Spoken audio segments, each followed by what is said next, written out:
जय हिंद। मैं विक्रम सहज पॉल एक बार फिर आपके सामने हूँ।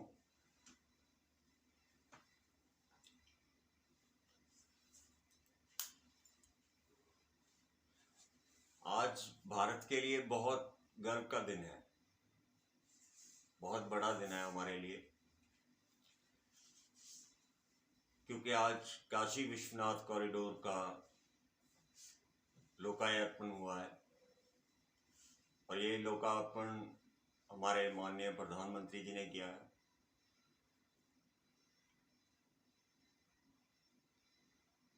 तो मैं आज आपसे ये बात करना चाहता हूँ कि इतिहास को अगर हम देखें तो आक्रांताओं ने हमारे देश पर शासन किया। अगर हम ये कहें कि मुगल जो थे वो भारतीय थे, तो मुगल भारतीय नहीं थे, वो मंगोलों की संतान थे, मंगोलों के वंशज थे। तो उन्होंने भारत पर शासन किया, और जहां पर आप इतने 100 साल राज करेंगे तो वहां पर अगर आपने कुछ निर्माण कर दिए तो उसे हमें रिस्पेक्ट की नज़र से या कोई श्रद्धा की दृष्टि से नहीं देखना चाहिए।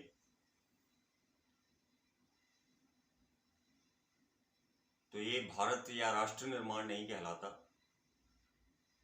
ये उपभोग है। ऐसे तो अंग्रेजों ने भी यहाँ पर अगर हम कहें तो रेलवे लाइनें बिछाई थी, तो वो हम ये नहीं कह सकते कि वो राष्ट्र निर्माण किया गया था, क्योंकि उनका उद्देश्य वो नहीं था। तो आक्रांताओं में जो बाबर था, उन्होंने अयोध्या का मंदिर गिराकर वहां पर बाबरी मस्जिद बनाई थी। तो भारतीय जो मुस्लिम हैं, जो भारतीय में अलग अलग धर्म हैं, उनको ये बात समझनी होगी कि ये हमारे देश की जो मिट्टी है ये बहुरंगी है। हमारे यहाँ अलग अलग धर्मों के लोग एक ही गली मोहल्ले समाज में रहते हैं। हम भाइयों की तरह एक दूसरे का दुख सुख बांटते हैं, एक दूसरे के साथ खड़े होते हैं। जब राष्ट्र की बात आती है तो सारा देश एक साथ खड़ा होता है। तो हमें इस बात पर गर्व है कि हम अलग अलग संस्कृतियों से नहीं है, हमारी संस्कृति एक है। हम अलग अलग धर्मों से हैं जो एक संस्कृति से जुड़े हुए हैं, और वो भारतीय संस्कृति है।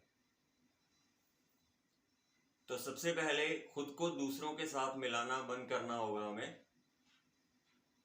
कि भारत का जो मुस्लिम है वो खुद को मिडिल ईस्ट से मिलाना शुरू कर दे।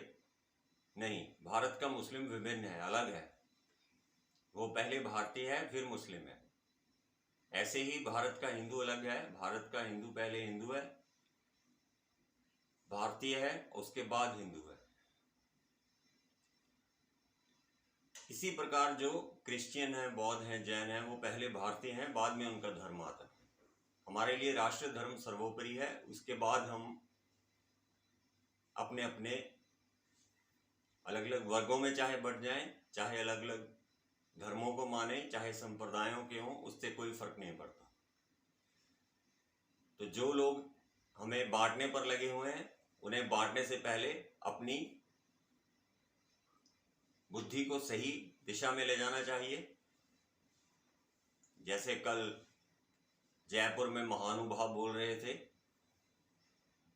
कि हिंदू तब अलग है और हिंदू अलग है, और यहाँ पर हिंदुओं का राज्य नहीं, हिंदू तब का राज्य है। तो ये वही बात हो गई। आपकी संकुचित बुद्धि पर मुझे बहुत हंसी आती है और क्रोध भी आता है, क्योंकि आप लोग जो बोलते हैं उसे लोग सुन रहे हैं। तो आपको शर्म आनी चाहिए कि आप इस देश के नागरिक होते हुए इस देश के साथ गद्दारी कर रहे हैं। अगर हम कहें कि भारतीय होना अलग है और भारत अलग है, तो भारतीय और भारत एक ही हैं। तो ऐसे ही हिंदुत्व एक विचारधारा है, और विचारधारा व्यक्ति से विभिन्न नहीं होती। विचारधारा व्यक्ति के विचारों में जन्म लेती है। तो विचारों में मतभेद हो सकता है, लेकिन व्यक्ति में भेदभाव करना गलत बात है। विचारों में हो तो कोई बात नहीं, क्योंकि विचार जो है वो तर्क पर आधारित होते हैं और व्यक्ति जो है वो भावनाओं से जुड़ा होता है। तो भारतीय होना एक भावना है। इस भावना का सम्मान करना सीखिए। अगर नहीं आता है तो राजनीति छोड़ दीजिए, क्योंकि ये देशद्रोह है जो आप कर रहे हैं। जिस बात का ज्ञान नहीं है, पीठ में छुरा मारना किसे कहते हैं, ये आपकी राजनीतिक पार्टी बहुत अच्छी तरह जानती है और आपने ही लोगों के पीठ में छुरे मारे। इस वक्त जो हमारे देश के प्रधानमंत्री हैं, ना तो उन्हें पीठ में छुरा मारना आता है, ना ही उन्हें मारने की जरूरत है। तो सबसे पहले हिंदुत्व और हिंदू को एक साथ लेकर आना होगा, क्योंकि ये एक विचारधारा है और विचारधारा जो है वो राष्ट्र से जुड़ी है, इसलिए राष्ट्र भावना है। तो हम सब इसका सम्मान करते हैं। तो बाबर ने अगर वहां पर मंदिर गिराकर मस्जिद बनाई थी, तो वो एक हिंदुओं की भावनाओं से जुड़ा हुआ स्थान है। तो उसका सम्मान सभी धर्मों को करना चाहिए। जैसे हमारे मन में मक्का मदीना का सम्मान है, हमारे मन में यरूशलेम का सम्मान है, तो वैसे ही हिंदू धर्म का भी सम्मान करना, इससे आप छोटे नहीं हो जाएंगे। किसी दूसरे धर्म का सम्मान करना, करतारपुर भले ही पाकिस्तान में हो, लेकिन वो हमें क्या कहता है, कर्म करने की शिक्षा देता है। तो गुरु नानक देव ने कर्म करो और मिल बांट कर खाओ। हमारे धर्म तो यही बोलते हैं और हमें उनका अनुसरण करना भी आता है। तो अपनी संकुचित और भ्रष्ट सोच को लोगों में मत फैलाइए, ये पाप है। कहते हैं कि जो व्यक्ति व्यासपीठ पर बैठकर झूठ बोलता है, उसे भगवान भी क्षमा नहीं करता। तो ये व्यासपीठ ही होती है, एक तरह की मंच जो है वो व्यासपीठ ही है, क्योंकि लोग आपको सुनते हैं और अपनी आप भ्रष्ट सोच को, भ्रमित सोच को दूसरों पर लाते हैं। तो ये भारतीय होने के साथ एक गद्दारी है। तो आप लोग सही मायनों में गद्दार हैं। पहले तो मैं आपको ये बता दूं, कल की आप जयपुर की रैली देखिए, उसमें कितना द्वेष है,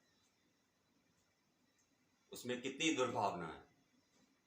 और काशी कॉरिडोर जो है, उसको औरंगजेब ने खत्म करने की कोशिश की थी। अगर उसका पुनर्निर्माण हो रहा है तो इसे हर भारतीय खुश होगा। काशी हमारी संस्कृति से जुड़ा हुआ है। अयोध्या, काशी, मथुरा, ये हमारी संस्कृति से जुड़े हुए हैं और ये हमारे लिए एक चिन्हित स्थान है जहां से हम अपनी पहचान जोड़ते हैं, भारतीय होने की पहचान। हमारे मंदिरों में, हमारी मस्जिदों में, हमारे गुरुद्वारों में कहीं भी इंसान का धर्म पूछकर उसे अंदर नहीं जाने दिया जाता, उसकी भावना देखकर अंदर जाने दिया जाता है। और हम सम्मान करते हैं सभी धर्मों का। तो इसलिए अहिल्याबाई होलकर के बाद 18वीं शताब्दी में उन्होंने काशी का निर्माण किया था, ध्वस्त हुई काशी को दोबारा खड़ा किया था। उसके बाद किसी की हिम्मत नहीं हुई कि उन संकुचित गलियों को, उसको एक नई दिशा में, एक नए स्वरूप में लोगों के सामने रख सके। तो आज वो हमारे साथ हुआ है। तो अहिल्याबाई होलकर के बाद अगर कोई व्यक्ति ये करने का साहस कर सका है तो वो नरेंद्र मोदी हैं। तो मैं उनका बहुत आभार प्रकट करता हूं कि उन्होंने हमारे इस पवित्र तीर्थ को आज एक नए स्वरूप में डाल दिया है। इस पर भी लोग राजनीति कर रहे हैं कि काशी वो जाता है जिसका अंत आ जाता है। नहीं, ये व्यक्ति प्रलय से सृजन करना जानता है, तो इसको नहीं आप मिटा सकोगे। तो मैं और सभी भारतवासियों को हमारे नेतृत्व की, हमारे प्रधानमंत्री की लंबी आयु और स्वास्थ्य के विषय में भगवान से प्रार्थना करनी चाहिए कि ये बने रहें और इस देश को सही दिशा में ले जाते रहें। तभी हम एक सशक्त और सुदृढ़ राष्ट्र का निर्माण कर सकेंगे। धन्यवाद। जय हिंद।